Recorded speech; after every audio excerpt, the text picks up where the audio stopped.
আল ইমরানের 28 নম্বর আয়াতে বলা হয়েছে যে কুলিল্লাহুম্মা মালিকাল মুলকি তুতুল মুলকা মান তাশা ওয়া তানজিউল মুলকা মান তাশা ওয়া তুইজ্জু মান তাশা ওয়া তুযিল্লু মান তাশা বিয়াদিকাল খায়র ইন্নাকা আলা কুল্লি শাইইন কাদির।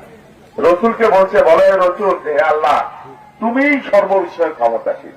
তুমি যাকে ইচ্ছে ইজ্জত দান করো, সম্মান দান করো, যাকে ইচ্ছে কেড়ে নাও, যাকে ইচ্ছা রাজত্ব দান করো, যাকে ইচ্ছে তুমি ফকির করো, তুমি জীবিতকে মৃত করো, মৃতকে প্রাণ দান করো, নিশ্চয়ই তুমি সর্ববিষয়ে ক্ষমতাশীল। কেন বললাম জানেন?